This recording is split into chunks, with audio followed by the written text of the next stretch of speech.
Yo,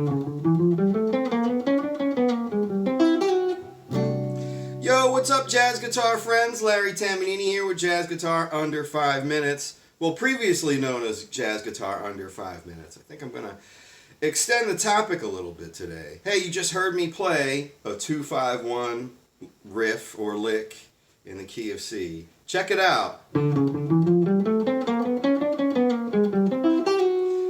There it is again. We're going to talk about this line, this lick, whatever you want to call it. And basically what I'm going to talk about is how to create tension over a 2-5-1 using the 2 chord, the 5 chord, and the 1 chord.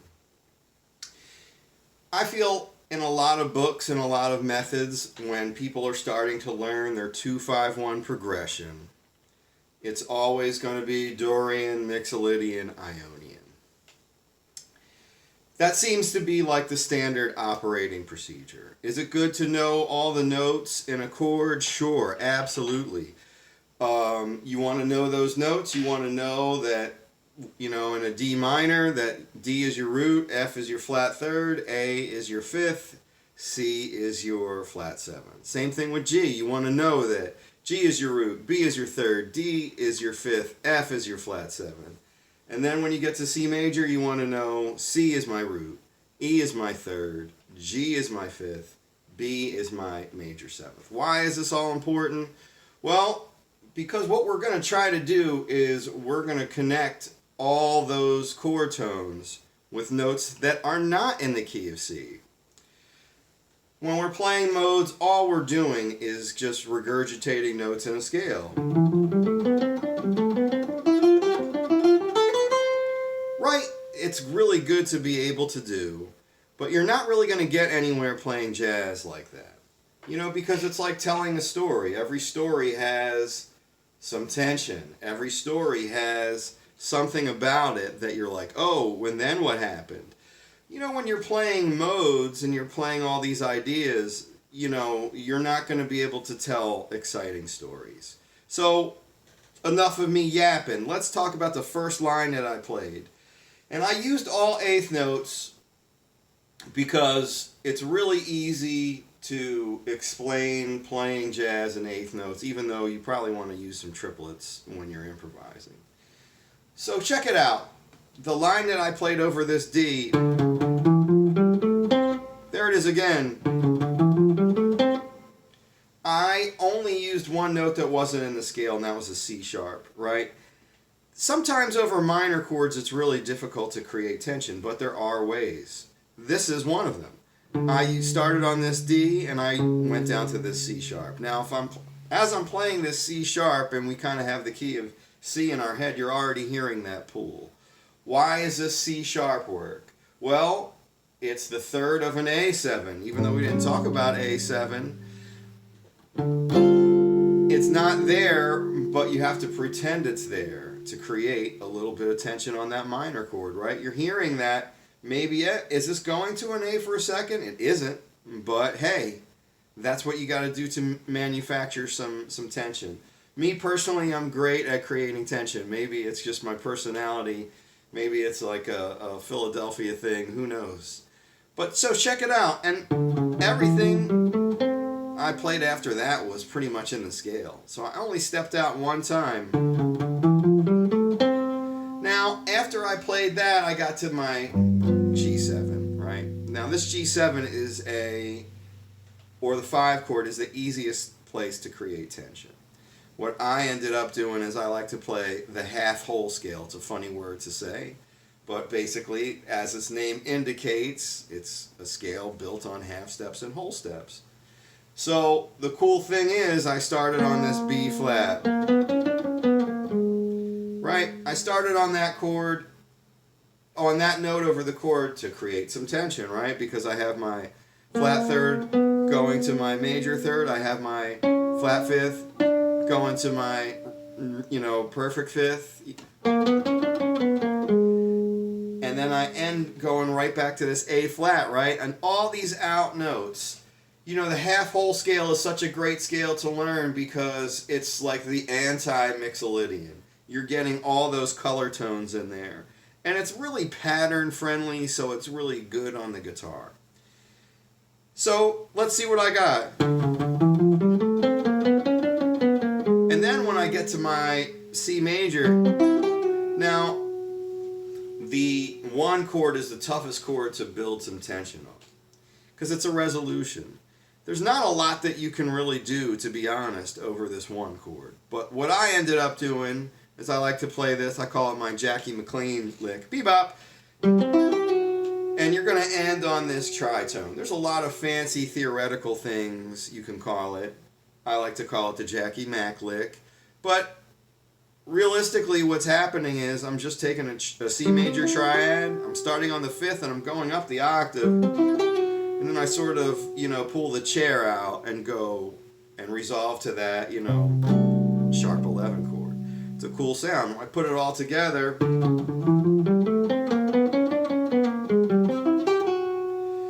that's really going to, especially ending on a sharp 11 like that, that's going to kind of like, perk somebody's ears up because you have a nice mix of notes that are in, notes that are out, and you have like a good 8th note feel. A lot of this stuff isn't going to work if you don't have an 8th note feel. I should probably put that in a, as the prereq.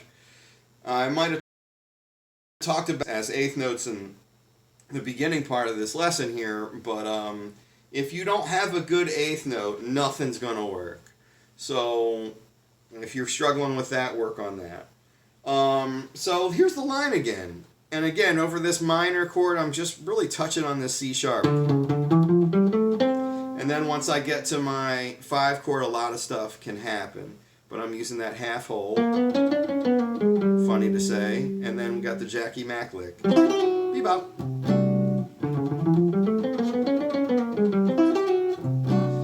So when you're playing over a minor chord, there's only a couple ways you can kind of create some tension on it.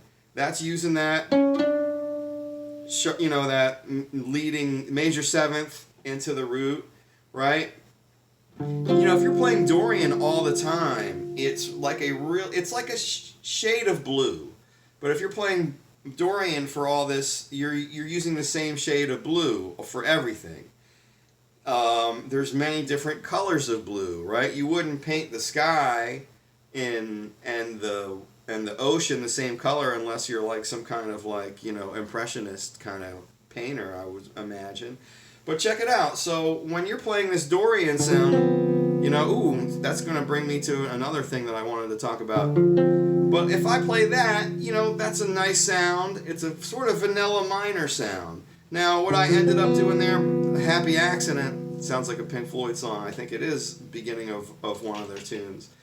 I have the 6th in there. A 6, minor 6 is a great way to build tension over a minor chord. Because you kind of have a tritone in there. The reason that your dominant chord always has a lot of tension is because there's a tritone contained right in the chord. Not so on a minor chord. On a minor 7 chord, but on a minor 6 chord, I kind of have that going. So, 3 ways that you could create tension on a minor chord is using that C sharp, that major 7, resolving to root.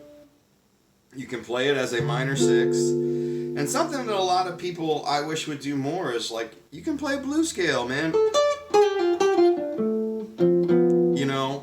Play the guitar and make it sound like a guitar. I love the blues. I think it's the most important element in jazz music, other than swing. Get that feeling in there. It's okay to play the blues. You don't have to be super cerebral every single time you're picking up the guitar. People respond to the blues, especially rhythm section, players, drummers, piano players, everybody can get a hold of that, and the listener. So if I use a minor 6 chord, if I use my leading tone, my major 7th, and if I play my blues scale over a minor chord, I'm creating tension. Dominant chords, there's a lot of different ways you can create tension over it. The one way we talked about was the half hold diminish. Oops.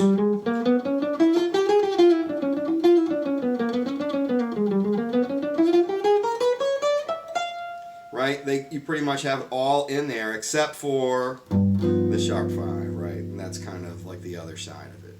I could talk about different ways, all different sorts of ways to create tension over dominant chords, but you know, that's a topic for another video.